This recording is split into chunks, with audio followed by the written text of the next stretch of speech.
Okay, hello, I'm Elmer Soriano and we're here with Tia, I'm Tia de Vera. Tia de Vera. She's an intern for GK and we're here in GK Arc of Noah, which is in Bocaue, Bulacan. And Tia, you've been here for a little over a week now, I've right? been at Arc of Noah for a At week Arc now. of Noah Yeah. for a week. And she has been prototyping this Shine OS as a electronic medical record for GK, Gawad Kalinga. So Tia, can you explain to us how this started and your first meeting with GK Boston that ended up with you spending the past week here? So my mom knew Dr. Marga from GK Boston, and so that's how we got connected. And so I met her and Manette about 2 weeks before I flew to the Philippines, and that's when they explained what my internship would be. They'd been planning what it would be in the months before. Mm-hmm.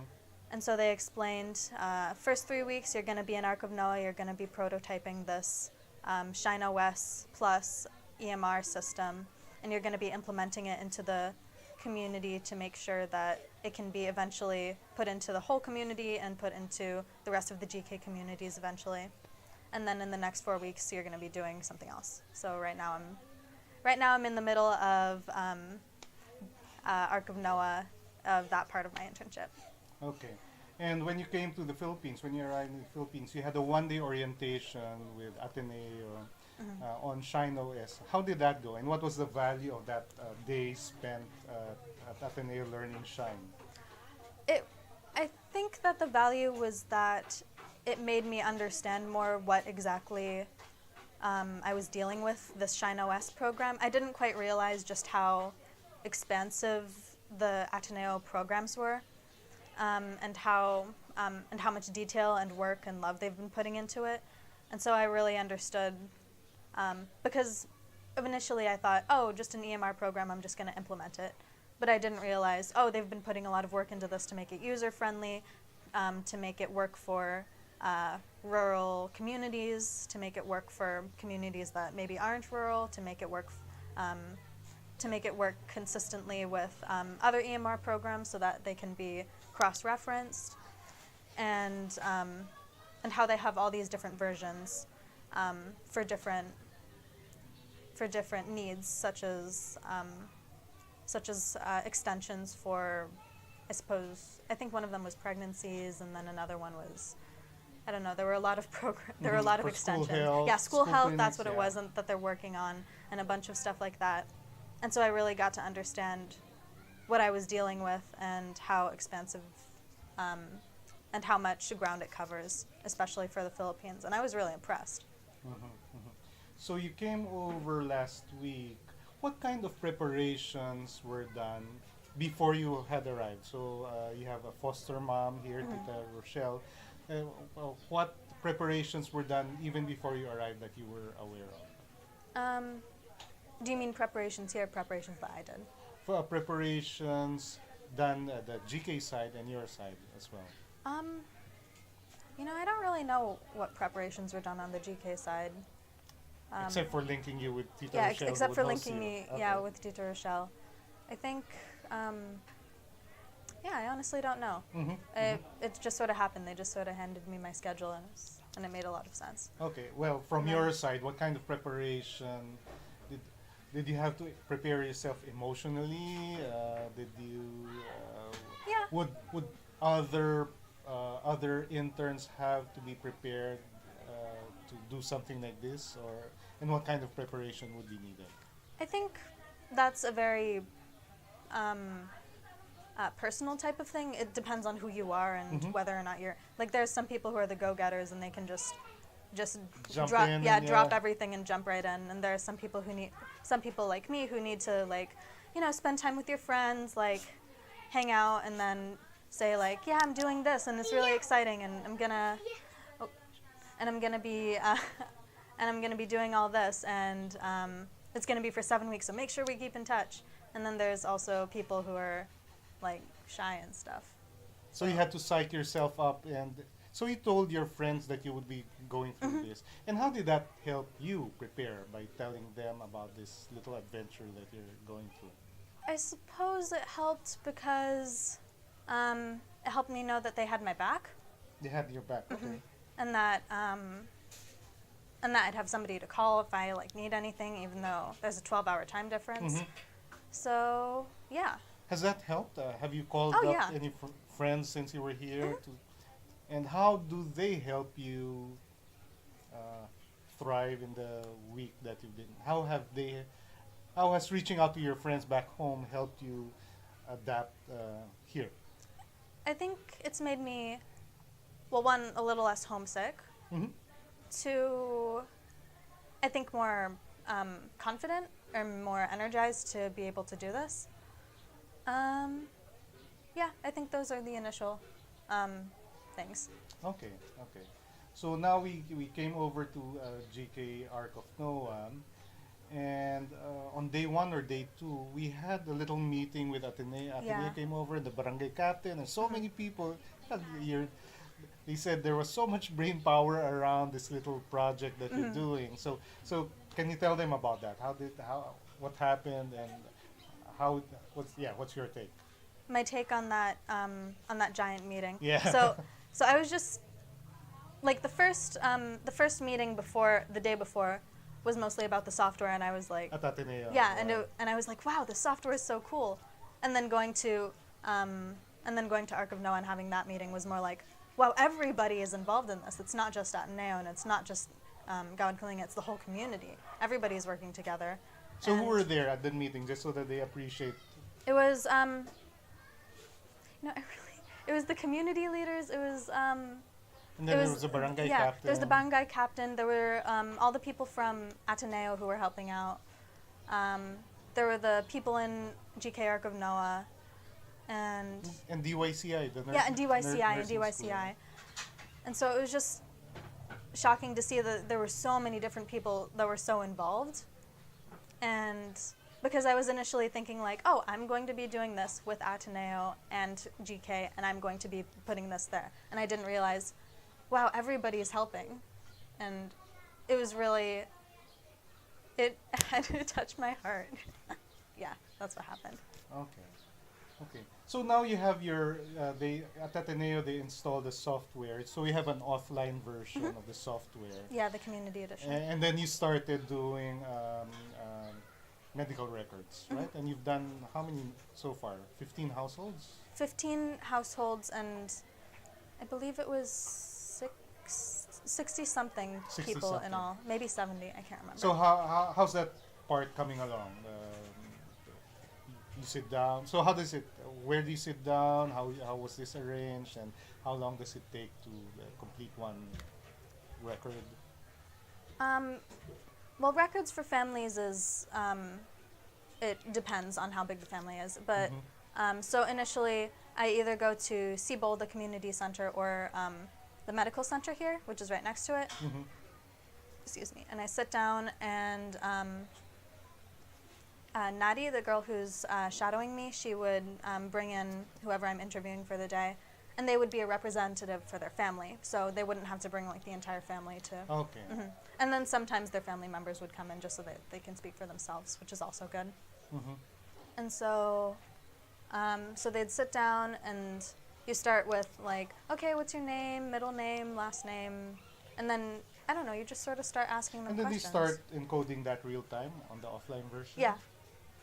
Okay. So you did, initially we talked about doing a paper-based version Yeah. first and then encoding it. That's because that's what I'm used to, because that's what I would do in Jamaica. And so I was like, oh well, I don't know. I thought that it would be a lot easier if like just have all the information and then input it later so that nobody's waiting because I'm no professional computer scientist or anything. So I figured, people wouldn't have to wait as long. I'd just be able to put down their information and then put it all out onto the website. But then Rena, she said to please put it directly into the computer. So that's what I've been doing, and it's been getting easier. So how long does it take for you to complete one record? The interview at the same time you're coding this stuff? It I don't know. I never really timed it. I suppose 15 minutes is the least amount of time. It also depends on how many family members or how many medical problems there are or things like that. So is it I suppose. 15 per individual or 15 for an entire family? Well, there's 15 families in all, Mm-hmm. but then each family has varying members. So I don't know. There were some families with like 7 members, and then there was one with only 2 members. So I don't know. Okay, it varies.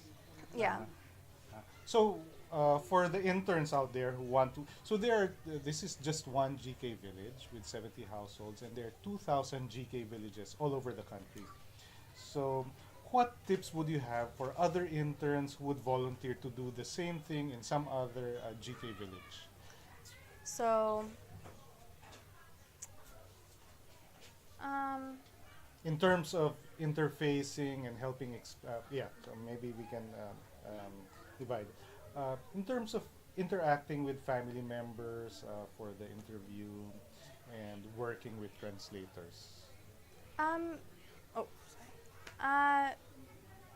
Be polite. Like that's just the number one rule of any conversation. And then try and learn as much vocabulary as possible. I really should have tried to learn some of my medical jargon before. So English medical jargon. So English medical jargon, and then also ways to translate that into Tagalog. So like I learned while I was here that asthma is hika, and so an English Filipino translation of the so, more common. Because words. I'd ask someone, oh, do you have asthma, and then the translator would say like oh, do you have hika, and then they would understand. So just figure out different ways to communicate more easily, I suppose, and then also just like different ways of saying things, like instead of saying hypertension, say high blood. Okay. Like it just makes it easier for the families to understand instead of like making it more complicated for them. Or instead of saying pulmonary heart disorder, I think it is, say heart disease or heart problems, and then they'll understand. So there are local terms that are not written on Shine OS, and you should have at the back. You should have a little cheat sheet. Yeah, or just like in the back of your mind. And translators can help you with that. Also, just work with them also. Right. So maybe we should put together a little cheat sheet, because as you go from one province to another, there are also different dialects. True. So they would also need to assemble their own little cheat sheet. Okay. In terms of using the software, you're using an offline version now. Where are you syncing it, or have you done that? I've synced it many times. I sync it to the cloud-based version because there's 3 versions of Shine OS Plus. The Community Edition cloud version, and I forget what the last version is because I haven't used it at all. But anyway, what I do, since there's not enough signal for me to just use the cloud version directly, I have to use the community version, input all the information, and then when I'm back home, then I connect to the pocket Wi-Fi and I just sync it up to the cloud version. And yeah, that's what I do. So here, Nadi is shadowing you, and so is she picking it up? Do you think she can follow through once you leave? And what are your tips for facing in a local partner to do this? For facing in a local partner? For training or equipping a resident from a GK village to continue doing this Shine OS EMR for the rest of the village. What would I have to show them? I mean, you just have to show them how to use the program, and the program's really user-friendly, so it's not hard to be like, oh, this is how you use this, and then if there's something that's like a little bit more complicated, then it's like, you just explain it, I suppose. And Yeah, and Nadi's also highly proficient. Yeah. She used to work in a call center, so she's surely used to using tools like this. And I think it would be easier if you found somebody who's good at English, maybe proficient, so that they can, because there's also quite a few English terms in the program, so it's just, I I don't know. That would just make it easier to input information and make it more accurate, I suppose. Okay, so here in GK Arc of Noah, we're working closely with a local nursing school, which is like two kilometers away. How do you see that going? How will they be able to help with Shine OS in the GK village after an intern like you is gone? I suppose because they'll be in after I leave, so I think that it'll be very helpful in actually putting in the medical information, actually having consultations and putting in, like, oh, this is their blood pressure, this is so on and so forth, and it'll make it much more than, I have a file on this EMR system. It'll make it into my health is being tracked, and I can be sure that that it's accurate and things like that, because these medical students have examined the people, and it'll make it from a program into an actual health, into an actual way to monitor health, and to both health for a lot of people and both health for just one person or just for a family. Okay. So imagine that there's some other 17-year-old intern wanting to volunteer for this. So what tips would you have for that next intern or next wave of interns who could be doing something like this for GK? Okay, first tip, make sure that your school is okay with it and that you don't have any other obligations to take care of. I'm currently in the midst of my internship and writing my college applications and my college essay. So it's actually not that bad, but it would just be easier if you just make it easy for yourself. Don't make it so that you have to concentrate on two things at once while you're doing this internship, because it's best if you're able to put your all into it. And I can't say that I'm able to, since I have to work on my college applications too, which I'm so mad about. But so there's that. Make sure that also your classes aren't in the way, and that you don't have to like take online classes or something. Like, that's just don't make yourself have to worry about anything. So that's the first thing. Second thing, I guess know what you're doing. Make sure that you know it, because I had to go through my orientation at Ateneo and my not really orientation, at Arc of Noah, while I was meeting everybody, to really understand what the scale of things was, and it would have been a lot easier to prepare if I'd known earlier. So make sure, know what you're doing, be sure about it, and prepare. Watch teleseries before you arrive so that you can figure out some words, or I don't know, listen to Filipino music, and then also make sure that you get in conversation. If you're not Philam like I am, Filipino American, make sure that you try and get in contact or get a language partner who's Filipino, so that you can try and get to learning it more quickly. That way it'll just make it easier, and then it won't be as hard, because there's a bunch of different dialects in the Philippines, and who knows if you'll be in one with like a dialect that's totally different from the standard Filipino language, or if you're like somewhere else. So just make it easier on yourself, and then also this isn't so much a preparation thing, but while you're here, make sure that you text and call your mom and dad every day. Make sure that you keep in contact with other people. Don't close yourself off. Oh yeah, especially that. Don't close yourself off while you're here. While you're here in the community, make friends if you can. Hang out with the kids. Hang out with your family, especially. I've spent a lot of good time with my host family, and I really love them. They're so great. So yeah.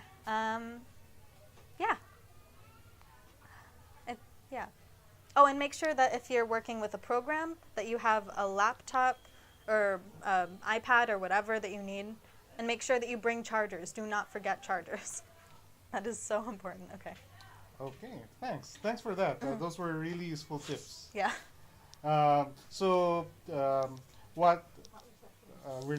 Thanks, Tia. We're looking forward to. So you'll be spending another week here, and then maybe we can shoot another 2 weeks here. So maybe we can shoot another couple of videos as we go along, Yeah. so that we can share the insights over a few more episodes. So thanks, Mhm. Tia. Yeah. Okay.